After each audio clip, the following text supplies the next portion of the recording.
Trump ఆయన ఒక విచిత్రమైన వైఖరి, ఆయనకి నచ్చింది చెయ్యడము, అనిపించింది మాట్లాడేయడము, తర్వాత తూచనడం, ఇవన్నీ ఇప్పుడే కాదు మొదటిసారి ఆయన ప్రెసిడెంట్ అయినప్పుడు చూసాం. కానీ ఈసారి ఆ డోస్ మరింత పెరిగింది. ముఖ్యంగా భారత్ విషయంలో ప్రపంచ దేశాలతో ఆయన పంధా పద్ధతి ఎలా ఉందనేది ఒక చర్చ. కానీ ముఖ్యంగా మన విషయానికి వచ్చేటప్పటికీ ఆయన వ్యవహార శైలి. ఫర్ ఎగ్జాంపుల్, ఇండియా పాకిస్తాన్కి సంబంధించి గతంలో పహల్గాము, ఆ తర్వాత పరిణామాలు, ఒక యుద్ధ వాతావరణం, యుద్ధమే జరిగిన తర్వాత దాన్ని నేనే ఆపేశాను, ట్రేడ్ కోసం ఇద్దరు దేశాలని ఒక రకంగా ఏదో నేను ట్రేడ్ ఆపేస్తానంటే వాళ్ళు ఆపేశారని ఒకసారి కాదు 30 సార్లు అని ఉంటాడు ఆయన. తాజాగా నిన్న కూడా విదేశాంగ శాఖ మంత్రి మార్క్ రూబియో అన్నారు. దానికి మనం సమాధానం చెప్పాం, కానీ నువ్వు చెప్తే ఆపుతామా అనే స్థాయిలో చెప్పలేదు. ఇండైరెక్ట్గా పేరు తీసుకోకుండా ట్రంప్ పేరు మోదీ చెప్పారు అనేక సందర్భాల్లో. అలాగే పూర్తిగా మా నిర్ణయమే అని చెప్పి. సరే, అది ఒక అంశం. రెండోది ఏంటంటే టారిఫ్ల అంశం. అసలు ఎందుకు భారత్ మీద 20% ప్లస్ ఇంకో 20% జరిమానా, 50% టారిఫ్లు, రెండో 20% ఆగస్టు 27 నుంచి అమల్లోకి వస్తుంది. మొదటి 20% ఆల్రెడీ మొన్న 1వ తేదీ నుంచి అమల్లోకి వచ్చింది. సరే, ఎందుకు అసలు సుంకాలు వెయ్యాలి, పన్నులంటే? రెండు దేశాల మధ్య అటు దిగుమతులు ఎగుమతులు ఉంటాయి. అమెరికా నుంచి మనం దిగుమతి చేసుకుంటాం, మన నుంచి ఎగుమతులు అమెరికాకి పంపిస్తాం. సో ఆ లోపం, ఆ డిఫరెన్స్ని ట్రేడ్ డెఫిసిట్ అంటారు. అది సుమారుగా $49.5 బిలియన్ ట్రేడ్ డెఫిసిట్, అంటే ఒక $50 బిలియన్ అనుకోండి. అంత ట్రేడ్ డెఫిసిట్ ఉంది భారత్తో అమెరికాకి, అలాగే అన్ని దేశాలతో. సో ఆ ట్రేడ్ డెఫిసిట్ ఎక్కువైపోయింది కాబట్టి దాన్ని నేను బ్యాలెన్స్ చేసుకుంటాను, అందుకే సుంకాలని. ఒకవేళ అదే నిజమైతే కనుక భారత్ కన్నా ఎక్కువ ఇంకొక 9-10 దేశాలతో ట్రేడ్ డెఫిసిట్ ఇంకా ఎక్కువ ఉంది. మరి వాళ్ళకేమో తక్కువ పన్నులు, మనకేమో ఎక్కువ పన్నులు. అది ఎందుకని? సరిగ్గా ఎక్కడే పిక్చర్లోకి వస్తుంది రష్యా. రష్యాతో మీరు అర్జెంటుగా ఆయిల్ కొనుగోలు ఆపేసేయండి, ఎనర్జీ సెక్టర్ నుంచి మీ దిగుమతులు ఆపేయండి. ఆపేస్తే నేను మీ మీద పన్నులు తగ్గిస్తాను, లేకపోతే ఎక్స్ట్రా ట్యాక్సెస్ వెయ్యను అని నేను అందరికీ అర్థమయ్యే భాషలో చెప్తున్నా, మాట్లాడతాను. అంటే మీరు ఇరాన్తో గతంలో ఆపేయమంటే ఆపేయాలి. అత్యంత చవకగా ఇరాన్ నుంచి మనం ఆయిల్ దిగుమతి చేసుకునేవాళ్ళం. సో ఇరాన్తో అమెరికాకి కయ్యం కాబట్టి ఆపేయమంటే సరే, అప్పుడు ఆపేసాం. తర్వాత ఇంకా 1-2 శాంక్షన్స్ వేరే చోట పెడితే దాన్ని కూడా మనం ఒబే చేసాం. కానీ రష్యా విషయానికి వచ్చేటప్పటికీ అమెరికా అంటే గోడ మీద పిల్లువాటం, రష్యా అలా కాదు. మనకి ఎప్పటి నుంచో కూడా చాలా స్ట్రాటజిక్, డిఫెన్స్ విషయంలో కానీ, ఆయుధాల విషయంలో కానీ, ట్రేడ్ విషయంలో కానీ, సోవియట్ యూనియన్ ఉన్నప్పటి నుంచి కూడా భారతదేశానికి మంచి మిత్రుడు రష్యా. సో ఈ మొత్తం ట్రంప్ బెదిరింపుల నేపథ్యంలో పుతిన్తో నిన్న ప్రధానమంత్రి ఒక గంట సేపు మాట్లాడారు. ఇంకా మన సంబంధాలు ఎలా బలోపేతం చేసుకోవాలి, ట్రేడ్ కానివ్వండి, లేకపోతే ఆర్థికపరమైన అంశాలు కానివ్వండి, డిఫెన్స్ పరమైన అంశాలు, ఆయుధాలకు సంబంధించిన అంశాలు కానీ, ఇదంతా అది మళ్ళీ ట్రంప్కి కొంచెం కంటగింపే. అరే, నేను శాంక్షన్స్ పెడతానంటే మీరు ఇంకా ఫ్రెండ్స్ అవుతారా అని. మన వాళ్ళు ఏంటి అసలు చర్చలు ఉంటాయా అంటే, చర్చలే, నాకు ఇప్పుడు ఏం చర్చలు ఉంటాయి, సుంకాల విషయంలో వాళ్ళు ఆలోచిస్తే అప్పుడు ట్రేడ్ డీల్ గురించి మాట్లాడదాం అంటాడు ఆయన. సరే, మరి రష్యాతో మీరు వ్యాపారం చేయట్లేదా? వాళ్ళు ఒక్క ఆయిల్ విషయం తప్ప 2022 దాకా చేశారు. 2022 తర్వాత వేరే విషయాల్లో వ్యాపారం చేస్తున్నారు రష్యాతో. అమెరికా చేస్తుంది, యూరోపియన్ కంట్రీస్ చేస్తున్నాయి. కానీ మరి భారత్ చేస్తే ఏంటి ఇబ్బంది? ఆ మాటకు వస్తే చైనా కూడా వ్యాపారం చేస్తుంది రష్యాతో.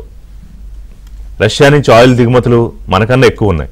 మరి చైనా మీదేమో 30% పన్నులు, మన మీద 50% పన్నులు.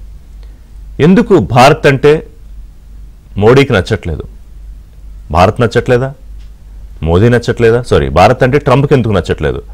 మోదీ నచ్చట్లేదా, లేకపోతే భారత్ నచ్చట్లేదా? ఇద్దరు మంచి మిత్రులే కదా. హౌడీ మోడీ జరిగింది, అబ్కి బార్ ట్రంప్కి సర్కార్ అన్నారు మోదీ, కానీ కార్యక్రమాలు జరిగాయి. ఇప్పటికీ మన వ్యాపారాలు ఉన్నాయి. కొంత న్యూస్ నిన్న రాయిటర్స్లో కథనం వస్తే దాన్ని భారత్ ఖండించింది. అమెరికాతో రక్షణ ఒప్పందాలు యథాతథంగా ఉన్నాయి.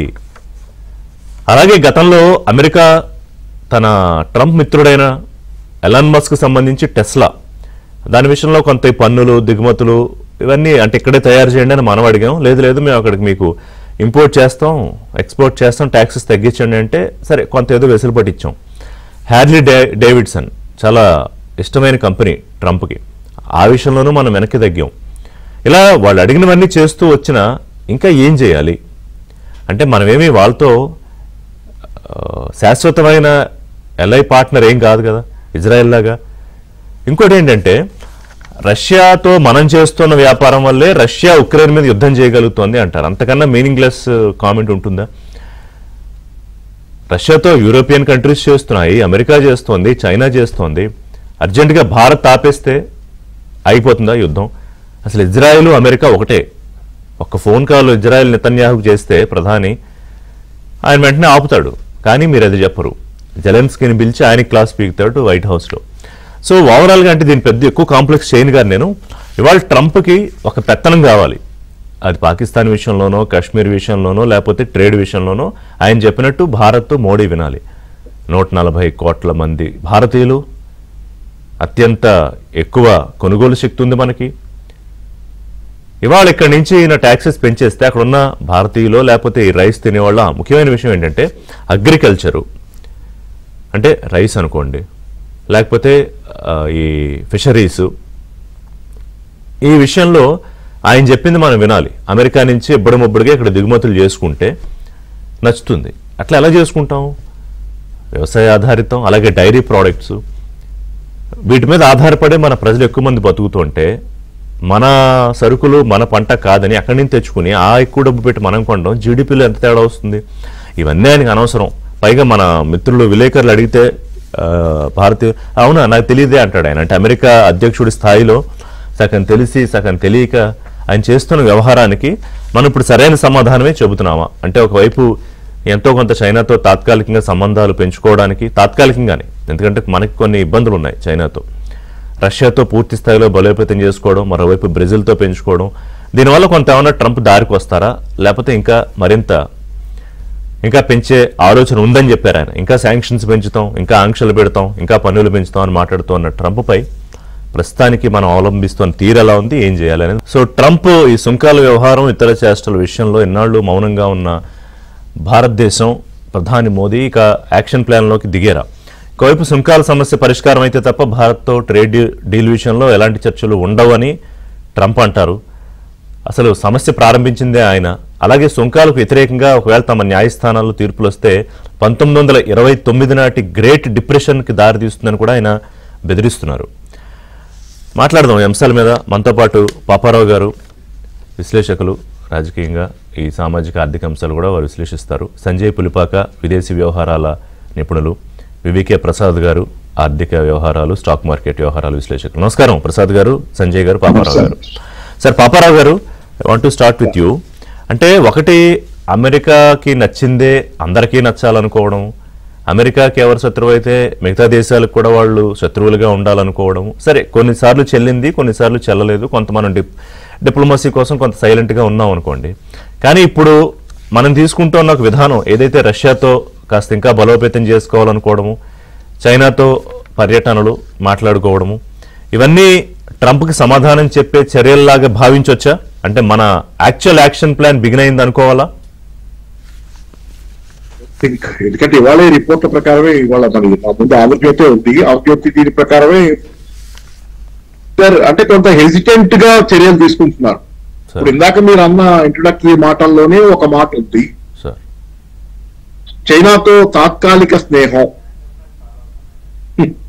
దాని అర్థం ఈ యుద్ధం, టారిఫ్ల యుద్ధం, ఈ ఘర్షణ అమెరికాతో కొనసాగించినంత కాలం తాత్కాలికంగా చైనా వైపు వాళ్తాం, అయిపోయిన తర్వాత మళ్ళీ మామూలే అమెరికాతో అంటకాగుతాం అనే సారాంశం అదే.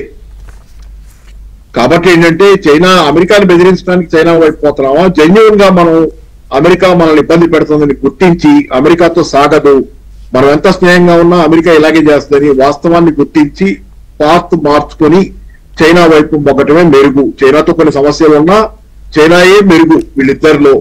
అమెరికా మరింత డేంజరస్. ఎందుకంటే హెన్రీ కిస్సింగర్ ఎప్పుడో చెప్పాడు, 1970s 80s లోనే చెప్పాడు, అమెరికాతో స్నేహం, అమెరికాతో శత్రుత్వం ప్రమాదకరం, కానీ అమెరికాతో స్నేహం ఫ్యాటల్ అన్నాడు, ప్రాణాంతకం అన్నాడు.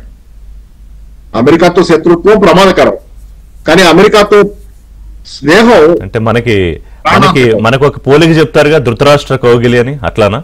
అది అదే చెప్పాడు హెన్రీ కిస్సింగర్, అమెరికా ఫారిన్ మినిస్టర్ చెప్పాడు అన్నమాట. తర్వాత రివర్స్ కిస్సింజర్ ఫార్ములాలు అవి కూడా అవలంబించిన పరిస్థితి ఉంది కదా కొంతకాలం.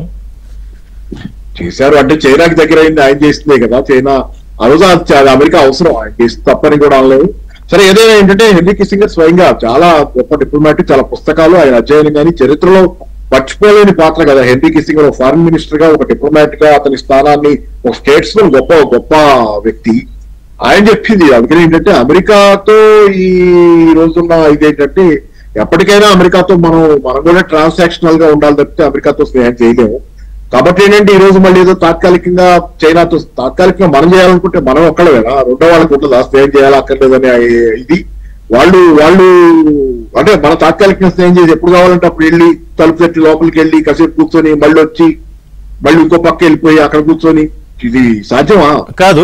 ఒక విషయం, ఒక చైనా విషయానికి వద్దాం పాపారావు గారు. ముందు రష్యా గురించి మాట్లాడుకుందాం. ఇప్పుడు రష్యాతో అక్కడే కదా సమస్య. ఇప్పుడు రష్యా నుంచి మనకి శాంక్షన్లు అవి మనం ఫాలో కాకపోతే ఆంక్షలు మనం ఇంకా పెంచుకోవాలని ప్రయత్నం చేస్తున్నాం. సరే, సందర్భం ఏదైనా కానీ ఇటు పుతిన్ ట్రంప్ కూడా కలుసుకుంటున్నారు. ఈ కాంప్లెక్సిటీ ఏంటి అసలు? ఇంతకుముందు జరగలేదని నేను చెప్పను కానీ కొంత ఈ విదేశీ సంబంధాలు కంపారిటివ్లీ కొంత కాంప్లెక్స్ గా అనిపించట్లేదా? కాంప్లెక్సిటీ మీరు ఇందాక ఇంట్రొడక్షన్ లో చెప్పినట్లుగానే సోవియట్ యూనియన్ కాలం నుంచి అద్భుతమైన స్నేహితుడు మనకి రష్యా, అద్భుతమైన స్నేహం రష్యాతో మనకి. ఏ రోజు పుటిన్ నోటి నుంచి కూడా సోవియట్ యూనియన్ పడిపోయి రష్యా ఏర్పడి తర్వాత ఎల్స్టీన్ ప్రధాన అధ్యక్షుడిగా తర్వాత పుటిన్ వచ్చి గత 20 ఏళ్లుగా పుటిన్ ఉన్న తర్వాత కూడా ఏ రోజు మనకి ప్రపంచాలు లేవు. నిరంతరం మనం అమెరికాకి దగ్గర అవుతా వచ్చినా కానీ పుటిన్ మనతో మద్దతుగానే ఉన్నాడు. అట్లాంటి రష్యాని ఈ రోజు మనం వదులుకోకూడదు. నిత్యం అదే మన భారత ప్రజల గుండెల్లో కూడా సోవియట్ యూనియన్ అంటే చాలా ఇష్టం ఉంది, రష్యా అంటే కూడా చాలా ఇష్టం ఉంది. చైనా పట్ల మనకి విభేదాలు ఉండొచ్చు కానీ రష్యాని ఇష్టపడని భారతీయుడు ఉండడు, అంత ఇష్టం. నేను పాకిస్తాన్ తో యుద్ధ సమయంలో కూడా పాకిస్తాన్ తో దగ్గర సంబంధాలు ఉండి కూడా రష్యా మనకు అనుకూలంగానే ఉంది. అంత దగ్గర సంబంధాలు పాకిస్తాన్ తో ఉండి కూడా ఈ రోజు మనల్ని కాదల్లా మనకు అనుకూలంగానే ఉంది. సో మచ్ ఆఫ్ ఇది. కాబట్టి కాకపోతే ఇక్కడ నాకు మళ్ళీ మన జ్యోతిలో ఉన్న దీనిలో చూస్తే ఇక్కడ రష్యా తరహాలో తక్కువ ధరకి చమురిచ్చే దేశాలు దొరికితే మళ్ళీ రష్యా నుంచి చమురు దిగుమతులు తగ్గించుకుంటాం అమెరికా బెదిరింపుల అనేది ఇక్కడ ఇది సెకండ్ పేజీలో పైన బాక్స్ కట్టిన వార్తలో. At the same time Russia oil కొనుగోలు ఆపేస్తే మనకి ఆ దిగుమతుల భారం ఎంత ఉంటుంది అనేది కూడా ఇచ్చాం మనం. అందుకనే అయినా అది రష్యా తరహాలో తక్కువ ధరకి ఇచ్చే వాళ్ళు దొరికితేనే అక్కడ అదే ఉంది కంపారిజన్. అంటే అయినా చేయొచ్చు అట్లాంటి పని, మనం చేయకూడదు కదా. ఒక అధికారి చెప్పాడు, ఎవరా అధికారి ఏం మాటలయ్యి మీరు చైనాతో మాట్లాడారంటే కొంత అర్థవంతం ఉంది. చైనాతో కూడా మనం తాత్కాలిక స్నేహం ఎవరితో మాట్లాడకూడదు. తాత్కాలిక ఎట్లా ఉంటాయి స్నేహాలు? స్నేహం అంటే మనస్ఫూర్తిగా మనసావాచ్య శాశ్వతంగా నిలబడేది పక్కన పంతం. అట్లాంటిది చైనాతో చేయకూడదు. అసలు రష్యాతో ఎలా చేస్తాం? డిప్లొమాటిక్ రిలేషన్స్ అట్లా ఉంటాయా దేశాల మధ్య? డిప్లొమాటిక్ కాదు, అమెరికాకి ఎమోషనల్ కుదురుతుందా పాపారావు గారు స్నేహ దేశాల మధ్య? ఖచ్చితంగా మనకి పొరపాటు. ఇది శాశ్వత మిత్రుడండి. బంగ్లాదేశ్ యుద్ధ సమయంలో రష్యా పాత్ర ఎలాంటి, సోవియట్ యూనియన్ పాత్ర మొత్తం ఎంత నిలబడ్డారు వాళ్ళు, ఎన్ని కష్టాలు నష్టాలు ఓర్చుకుని మనకి నిలబడ్డారు, ఎంత సాయం చేశారు. రూర్కెలా, బిలాయ్ కర్మాగారాలు ఎన్ని ఈ దేశంలో ఎంత పారిశ్రామిక బేస్ మనకి ఇచ్చారు. మామూలు స్నేహమా? వాళ్ళు ఎంత అంటే వాళ్ళు పోగొట్టుకున్నారని చెప్పాలి, వాళ్ళు మనకి ఎదురు సాయం చేశారు చాలా. అట్లాంటి వాళ్ళని ఎట్లా వదులుకుంటాం మనం? ఏ కష్టంలోనైనా, ఎండలోనైనా, వానలోనైనా, చల్లలోనైనా మనతో నిలబడే మిత్రుడు రష్యా. వాళ్ళ దగ్గర చేయకూడదు కదా మనం ఎక్కడ చేసినా కానీ. ఎందుకంటే అమెరికాది ట్రంప్ ఎలాంటి వాడో వాళ్ళు కళ్ళారా చూస్తున్నాం. ట్రంప్ ఎలా ద్రోహం చేయగలడో, తెల్లారేసరికి మా మాట ఎలా మార్చగలడో, ఎలా ద్రోహం చేయగలడో 25% టారిఫ్స్ అంత ముందు వారం వేసినప్పుడు చూసాం. దాని మీద అదిజాలన్నట్టు అసలు ఉరిమురి ఏది అసలు కారణం లేకుండా నిష్కారణంగా వచ్చి మీద పడి 20% రష్యా నుంచి ఆయిల్ కొంటున్నారని. రష్యా నుంచి ఆయిల్ మనం కొంటాం ఏంటి? టర్కీ కొంటుంది, చైనా కొంటుంది, ఇంకా దేశాలు కొంటది. వాళ్ళ మీదకి ఎందుకు పోలా? మనం లోకువయ్యాం. మనం ఎదురెదురు పోయి అమెరికాకి సాయం చేస్తున్నాం. ఎందుకు లోకువయ్యాం? ఎందుకేమన్నా మనం పోయి వాళ్ళు అడక్క ముందే అమెరికాకి సాయం చేయటం లక్ష్యంగా జీవిత పరమావధిగా చేశారు మన పాలకులు. ఏం గత చూడండి మీరు, ఈ ట్రంప్ అధికారంలోకి వచ్చిన తర్వాత ఫిబ్రవరి ప్రాంతంలో ఇప్పుడు మోడీ గారు అమెరికా వెళ్ళారు. అప్పటికి భారతదేశ వాణిజ్యం అమెరికాతో $190 బిలియన్ల పర్ ఇయర్ ఉంది. దాన్ని $500 బిలియన్ల పెంచాలని ట్రంప్ మోడీ మాట్లాడుకున్నప్పుడు డబుల్ చేయాలని చెప్పి 2030 నాటికి అనుకున్నారు. ఎట్లా డబుల్ చేయబోతున్నారు అంటే, డబుల్ అవ్వాలంటే ఏం చేయాలి? మనం కొంత వాళ్ళ దగ్గర నుంచి కొనే ఉండాలి, వాళ్ళు మన దగ్గర నుంచి కొనే ఉండాలి. అలా కాదు ఇప్పుడు జరుగుతుంది. ఏంటంటే డబుల్ ఎలా అవుతుందంటే మనం అమెరికా నుంచి కొంటే డబుల్ అవుతుంది, వాళ్ళు మన దగ్గర కొనరు. ఏమి వాళ్ళు మన దగ్గర ఏమి కొనరు, మనం కొనాలి. ఏం కొనాలి? మనకి అమ్మటానికి కూడా ఏమి లేవు అమెరికా దగ్గర. ఉత్పత్తి ఏముంది అమెరికా? ఇప్పుడు అదే కదా. కాదు, ఇప్పుడు వాళ్ళ బియ్యం కొనండి, మా చేపలు పంపిస్తాం మేము, లేకపోతే మా డైరీకి పంపిస్తాం అంటే మనం ఏం చేసుకోవాలి? అదో పార్టీ. ఇప్పుడు చర్చల్లో అదో పార్టీ ఉంది. చర్చలకు ముందు ఆ మోడీ గారు కలిసినప్పుడు ఫిబ్రవరి ప్రాంతంలో ఏం కొనమంటాడు? ఆయుధాలు కొనమంటాడు. అదే ఉంది అమెరికా దగ్గర, ఇంకేమి లేవు. ఆఖరికి మాస్కులు కూడా లేవు. ఏంటంటే సంజయ్ గారు, పాపారావు గారు వస్తాం మళ్ళీ మీ దగ్గరికి. సంజయ్ గారు, పాపారావు గారు రేస్ చేసిన దాంట్లో ఏంటంటే అర్జెంట్ గా రష్యాతో ఆయుధాలు ఆపేసి మనం ఆ డిఫెన్స్ అంతా అమెరికా నుంచి కొనాలా, ఆయుధాలంతా మనం కొనాలా ఒకటి. రెండోది, మనం వ్యవసాయ ఆధారిత డైరీ ప్రోడక్ట్స్ తర్వాత ప్లేస్ లో ఉండి మనమన్నీ ఆపుకుని ఆయన అన్నట్టు ఆయన దగ్గర ఎక్కడ కొంటాం? అసలు మీరు లోతుగా ఆలోచిస్తే సంజయ్ గారు, ఏంటి అసలు ట్రంప్ ప్రధానమైన సమస్య ఏంటి మనతోటి? ముందుగా థ్యాంక్స్ అండి, గుడ్ మార్నింగ్. ఈ ప్రోగ్రామ్ కి ఇన్వైట్ చేసినందుకు. మీరు చాలా మంచి పాయింట్ చెప్పారండి ఇందాక, కాంప్లెక్సిటీ విషయం గురించి ఇంటర్నేషనల్ పాలిటిక్స్ లో. దానికి వద్దాం. ట్రంప్ చూస్తోంది ఏంటంటే, ట్రంప్ కి ఇండియాకి మధ్య వస్తున్న ప్రాబ్లమ్స్ పలు విధాలుగా ఉన్నాయండి. ఒకటి, ఆయన కశ్మీర్ మీద మీడియేట్ చేద్దామని ట్రై చేస్తే మన ప్రభుత్వం గట్టిగా నిలబడిందని చాలా వార్తలు వస్తున్నాయి ఈ మధ్య కాలంలో. అప్పటి నుంచి ఈ రిలేషన్షిప్ కొద్దిగా దెబ్బతిందని అది నడుస్తుంది. రెండో విషయం ఏమిటంటే, ఇండియా అమెరికా ట్రేడ్ రిలేషన్స్ లో వాళ్ళు అగ్రికల్చరల్ సెక్టర్ ఓపెన్ చేయమని, మనం చేయమని, దాని మీద చాలా విభేదాలు అవి వస్తున్నాయి. మూడు, ట్రంప్ ఈ మధ్య కాలంలో రష్యా మీద కొద్దిగా ఒత్తిడి పెంచి రష్యా యుక్రెయిన్ డీల్ చేద్దామని అనుకుంటున్నాడు. కానీ రష్యా గట్టిగా నిలబడుతోంది కాబట్టి రష్యా మీదతో పాటు శాంక్షన్స్ తో పాటు మిగతా దేశాలు ఎవరైతే ఉన్నారో వాళ్ళ మీద కూడా పెడదామని నడుస్తోంది. అందులో భాగంగా భారత్ మీద పెట్టారు. కానీ విచిత్రం ఏంటంటే, ఇందాక పాపారావు గారు చెప్పినట్టు టర్కీ కానివ్వండి లేదా చైనా కానివ్వండి, ఈ దేశాలు, చైనా మీద ఆల్రెడీ 50% ఉన్నాయి, టర్కీ కానివ్వండి లేదా యూరోపియన్ యూనియన్ కానివ్వండి, వాటి మీద శాంక్షన్స్ లేదా టారిఫ్స్ పెట్టడం ఆయన చేయట్లేదు. సో ఒక విధంగా చూసుకుంటే ట్రంప్ కి పర్సనల్ ఫేవర్స్ కొన్ని కావాల్సి వచ్చింది. ఏంటంటే, మీడియేషన్ చేస్తున్నాడు కశ్మీర్ మీద కాబట్టి నోబెల్ ప్రైజ్ అన్నది. అలానే మరో పక్కన ఆయన జనరల్ ఫిలాసఫీ ఏదైతే ఉందో, ఏది అంటే టారిఫ్స్ పెంచి పెద్ద ఎత్తున అమెరికాలోకి రెవెన్యూ జనరేట్ చేయాలని ఆయన కోరిక. ఈ మధ్య కాలంలో కనుక మనం చూసినట్టయితే ఆయన తన పొలిటికల్ స్టేట్మెంట్స్ లో క్లియర్ గా చెప్పడం జరిగింది. ఏమని? టారిఫ్స్ వల్ల వచ్చే డబ్బుతో మనం అప్పు తీర్చేయబోతున్నాం దేశాన్ని, అసలు మీరు ఊహించలేరు ఎంత డబ్బులు వస్తున్నాయో మనకి టారిఫ్స్ తో అని ఆయన చెప్పడం జరిగింది. సో ఓవర్ గా చూసుకుంటే కనుక ఒక పర్సనల్ డైమెన్షన్ ఉంది, డొమెస్టిక్ పొలిటికల్ డైమెన్షన్ ఉంది. అంటే అగ్రికల్చర్ ఓపెన్ చేస్తే రూరల్ అమెరికాలో పెరుగుతుంది, తర్వాత టారిఫ్స్ వల్ల బాగా డబ్బులు వచ్చేస్తున్నాయని చెప్పడం జరుగుతుంది. మూడోది, రష్యాతో వ్యవహార శైలి. అంటే రష్యా మీద ప్రెషర్ డెవలప్ చేయడానికి భారత్ ని ఒక ఇబ్బందికరమైన సిచ్యువేషన్ లో పెట్టడం సరైనది కాదనుకుంటాను. కానీ మీరు చెప్పిన పాయింట్ ఒకటి, కాంప్లెక్సిటీ గురించి చెప్పారు, ఇంటర్నేషనల్ పాలిటిక్స్ ఎంత కాంప్లెక్స్ గా ఉంటాయి అని. అది చాలా కరెక్ట్ అండి. ఇప్పుడు August 15th నాడు, అంటే ఇంకా జస్ట్ ఫ్యూ డేస్ లోనే ట్రంప్ పుటిన్ అలాస్కాలో కలిసి చర్చలు జరపచ్చు యుక్రెయిన్ మీద, ఒక పీస్ డీల్ రావచ్చు అని చెప్పడం జరుగుతుందండి. సో ఈ మధ్య కాలంలో మనం అంతర్జాతీయ రిలేషన్స్ తీసుకుంటే ఒక సింగిల్ ఫాల్ట్ లైన్ ఉంటాం, లేదా ఒక సింగిల్ గా వీడు శత్రువు వీడు మిత్రువు అని ఉంటాం, అవన్నీ పెద్దగా ఏమీ ఉండట్లేదండి. సో దానికి అనుగుణంగా మనం వ్యవహరించాల్సిన అవసరం ఎంతైనా ఉంది. సో మనం రష్యాతో ఆయిల్ తెచ్చుకుంటామా లేదా అన్నది మన సొంత ఇంట్రెస్ట్ మీద ఆధారపడి ఉంటుందండి. ఉదాహరణకి మీరు తీసుకోండి, ఈ రోజు రష్యా నుంచి మనం తెచ్చుకునే క్రూడ్ ఆయిల్ $60 per barrel చొప్పున ఉంటుందండి. అంటే తర్వాత ఇన్సూరెన్స్, ట్రాన్స్పోర్ట్ అవన్నీ వేస్తే 67-70 అలా అవుతుంది. అదే కనుక ఇంటర్నేషనల్ మార్కెట్ లో తెచ్చుకుంటే $71 billion ఉందండి ఆగస్ట్ లో. $71 per barrel ఉందండి. అంటే యాక్చువల్ ప్రైస్ డిఫరెన్స్ చూసుకుంటే ఒక $10, $5 ఉంది.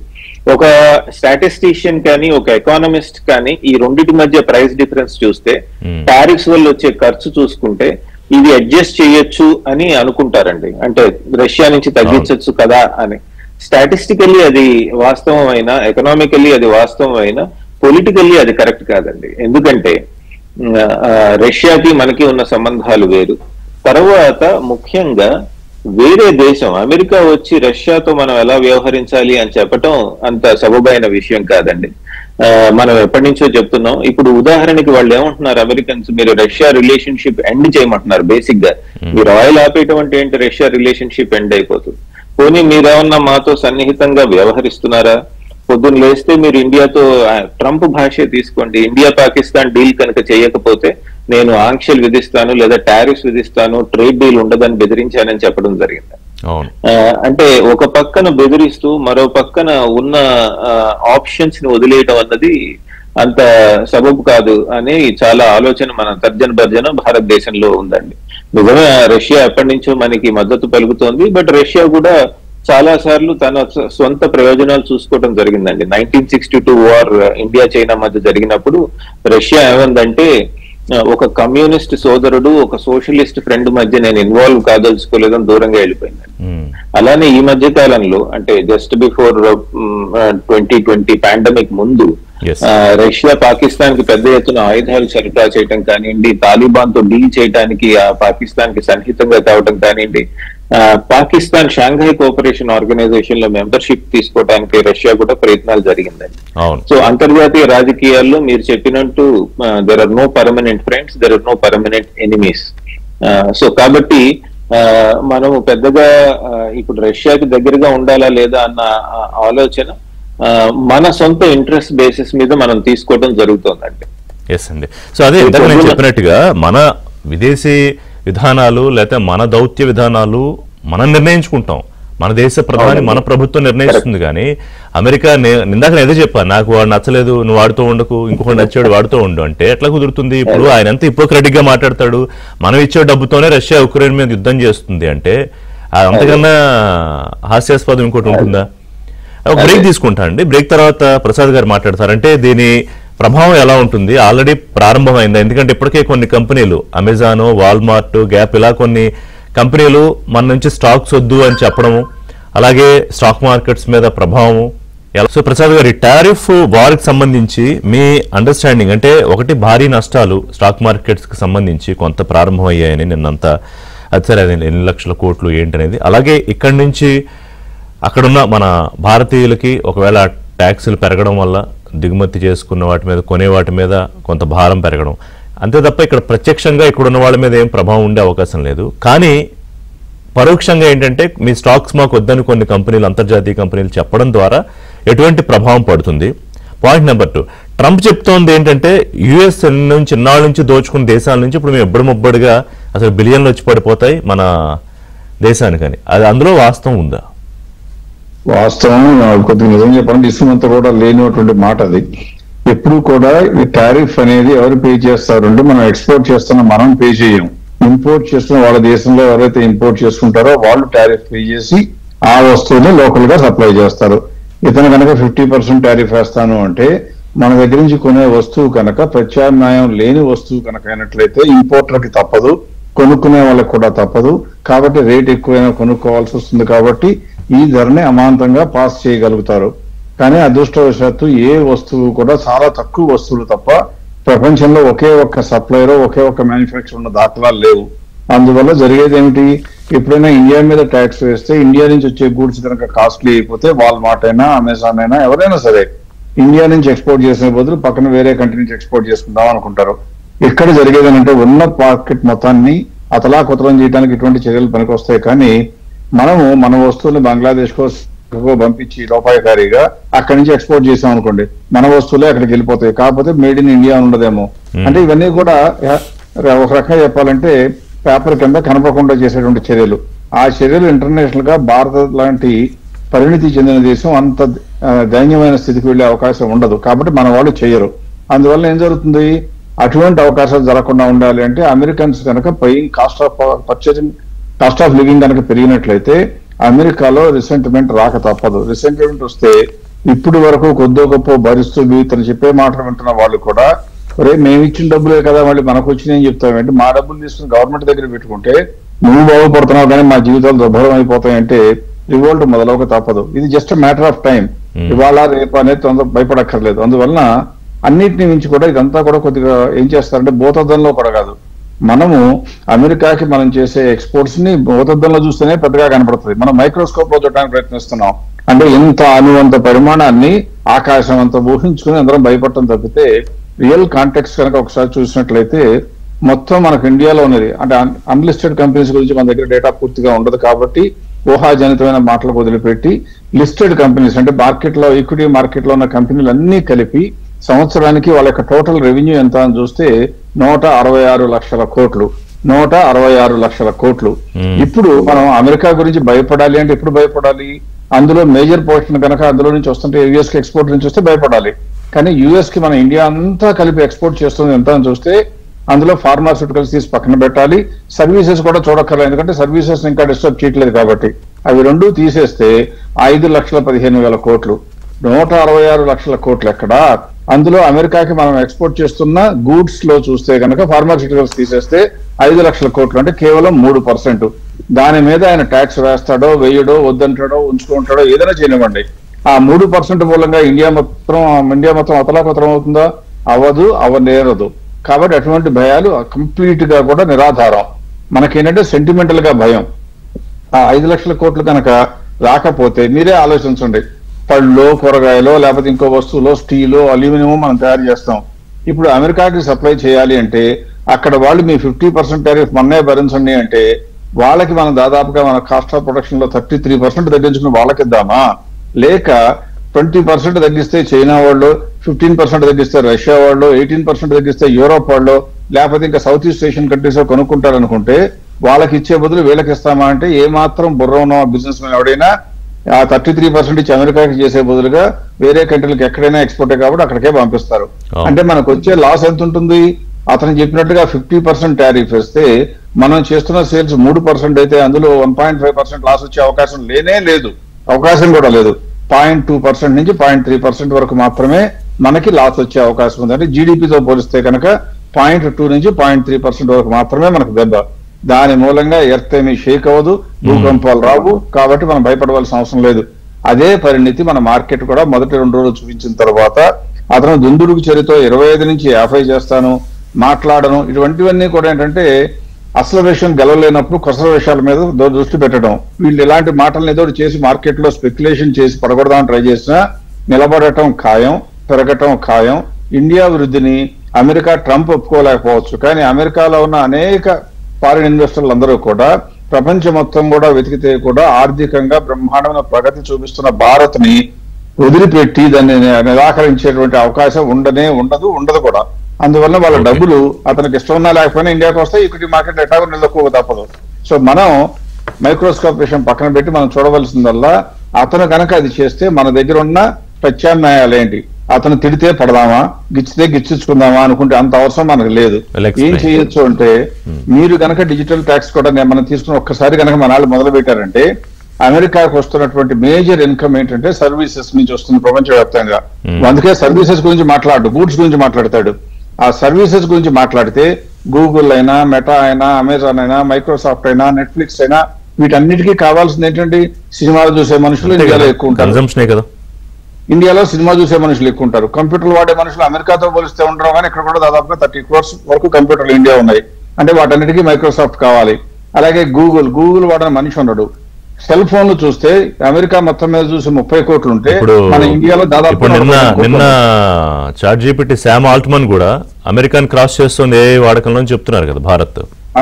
అది 100%. ఎందుకంటే అసలు అన్నిటికన్నా ముందండి ఇతర కూడా దేశభక్తి లాగానే భారతీయుల్లో ఒకవేళ అమెరికా పౌరసత్వం తీసుకున్నంత మాత్రాన నా మూలాలను మర్చిపోతాను, ఇండియాని తొక్కేయడానికి అమెరికాతో జత కలుస్తాననే భారతీయులు ఎంతమంది ఉంటారు అంటే ఒక 5% ఉంటారు. మిగతా 95% కొద్దిగా గొప్ప ఖచ్చితంగా భారత్ అంటే ప్రేమ ఉంటుంది.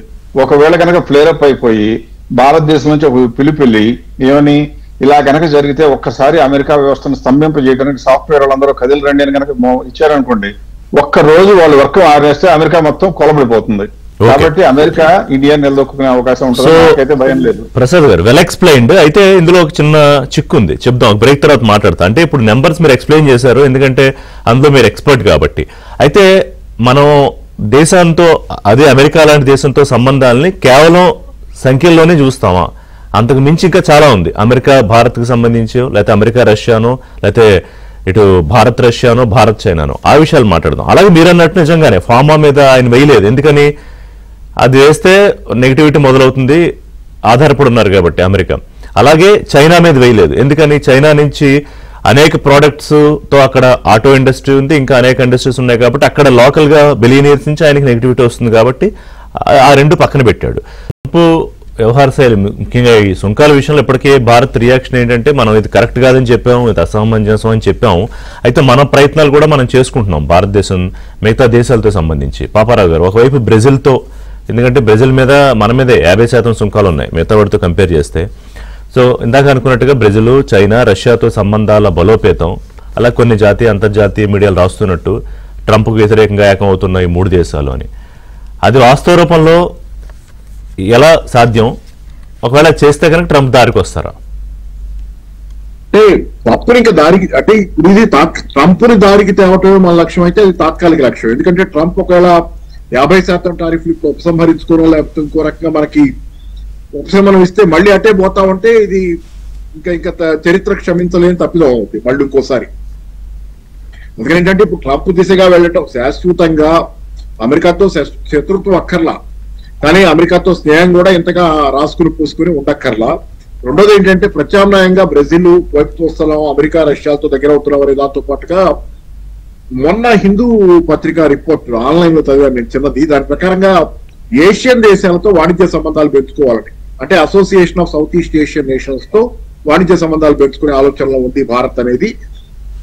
రెండోది మీరు ఇంట్రొడక్షన్ లో ప్రస్తావించినట్టున్నారు, వెనిజులా నుంచి ఇరాన్ నుంచి ఎక్కడి నుంచి అయితే మనం చమురు కొనటం మానేసాము అమెరికా ఆంక్షలకి ఇదయ్యి, వాళ్ళ నుంచి కూడా ఆయిల్ కొనాలనే ఆలోచన కూడా ఉన్నట్లుగా రిపోర్ట్ చెప్పింది. So good, tit for tat, ఈ మంచి చర్యలు. అంటే అంత మాత్రాన ఏదో అమెరికా మీద మనం చేస్తున్నాం కదా, కాకపోతే ప్రత్యామ్నాయాలు వెతుక్కొని మాకు కూడా దారి ఉందని చెప్పడం ద్వారా అమెరికాని కట్టడి చేయగలం. రెండోది ఇందాక వచ్చిన ప్రస్తావన, ఆ అప్పు తీరుతా ఈ టారిఫ్ల వల్ల అమెరికా అప్పులు తీరుస్తుందంటే తీరదు, కానీ అది ఒక ముసుగు అప్పు తీరుస్తాననేది. యాక్చువల్ గా టారిఫ్ల ఆదాయం ఎక్కడి నుంచి వస్తుందని ప్రసాద్ చెప్పారు. అమెరికా జనాలు ఖరీదైన వస్తువులు కొంటే ఆ టారిఫ్ల ఆదాయం అమెరికా ట్రెజరీకి జమ అవుతుంది, వాళ్ళ ఆదాయం ఉంటుంది. ఇప్పుడు ఆ డబ్బులు ఏం చేస్తున్నాడు, ఈ డబ్బులు కనుక వస్తే నేను ట్యాక్స్ రాయితీలు ఇస్తాను అమెరికాలో అంటున్నాడు.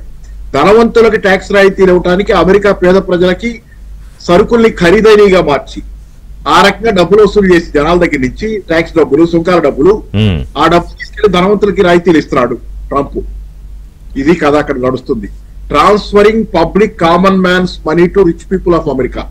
ఇది ట్రంప్ చేస్తుంది, కాకుల్ని కొట్టి గద్దలకేస్తున్నాడు అమెరికాలో. సో ఇది జరుగుతుంది. రెండోది ఇంకోటి ఏంటంటే చివరిగా నేను చెప్పేది ఒకటే, ఇక్కడ ఏదేమైనా అప్పు తీరదు సరే. ఇప్పుడు మన దీనిలో కూడా మనకు కూడా ఇబ్బందులు ఉన్నాయి. మనకేంటంటే బేసిక్ గా టెక్స్టైల్స్ కానీ, మెరైన్ ప్రొడక్ట్స్ కానీ, లెదర్ లో కానీ, జెమ్స్ అండ్ జ్యువెలరీస్ లో కానీ చాలా ఉద్యోగాలు ఎంఎస్ఎంఈలో ఇబ్బందుల్లో పడతాయి. టారిఫ్ లాగే కొనసాగితే చాలా పెద్ద నిరుద్యోగం వ్యాప్తికి కారణం అవుతుంది. అయినా భయపడాల్సిన అవసరం లేదు, తప్పదు, గత్యంతరం లేని స్థితి కాబట్టి పోరాడి తీరాలి, పోరాడి గెలవాలనేది కోరుకోవాలి. కానీ పోరాటం మాత్రం ఆపకూడదు. తాత్కాలికంగా ఏదైనా ఉపశమనం ఇచ్చాడని ఆపితే మళ్ళీ రేపొద్దున ఇదే పరిస్థితి వస్తే నవ్వుతారు మనల్ని అందరూ. కాబట్టి ఏంటంటే శాశ్వత ప్రాతిపదిక మీద నిజమైనటువంటి మిత్రులు ఎవరో ఎట్లా మనం పోవాలనేది ఒకసారి వ్యూహాత్మకంగా గట్టిగా నిర్ణయం. సంజయ్ గారు, ఇప్పుడు నిన్న రాయిటర్స్ కథనం దాన్ని భారత ప్రభుత్వం కరెక్ట్ కాదని చెప్పింది అనుకుంటా, బట్ పత్రికలన్నీ రిపోర్ట్ చేశాయనుకోండి మనం అమెరికా విషయంలో సంబంధాల విషయంలో వెనక్కి తగ్గుతామా అనేది, లేదు యథాతథంగా కొనసాగుతామని. తర్వాత బ్లూంబర్గ్ ఒక రిపోర్టు ఏం రాసిందంటే June 17 ఏదైతే ట్రంప్ మోడీ టెలిఫోన్ సంభాషణ జరిగింది కదా ఒక 35 నిమిషాలు, బాబు నీ జోక్యం ఏం లేదు, మేము ఆపేమని చెప్పామని భారత కార్యదర్శి కూడా చెప్పారు. అసలు అప్పటి నుంచే ఈ కోల్డ్ వార్ మొదలైంది అని చెప్పి ఒక రాసుకొచ్చింది. ఇందాక నేను అదే అడిగాను మిమ్మల్ని, అంటే కాశ్మీర్ అంశం, యుద్ధం ఆపడం, టారిఫ్లు, ఇవన్నీ కొంత పెత్తనాన్ని మనం కాదంటున్నాం. ఇప్పుడు ఆసిఫ్ మునీర్కి పెద్దపీట ఆయన వేయడం, మళ్ళీ ఇప్పుడు పిలుస్తున్నాడు ఇంకోటి ఏదో కార్యక్రమానికి అక్కడికి వెళ్తున్నాడు అనుకోండి, మళ్ళీ అంతే స్థాయిలో ఆతిథ్యం ఇస్తారు.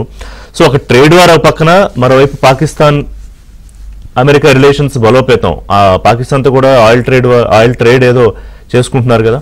సో అదే రకంగా కొంత ఇబ్బందికరంగా మారుతుందా మనకి? అన్మ్యూట్ అండి, అన్మ్యూట్.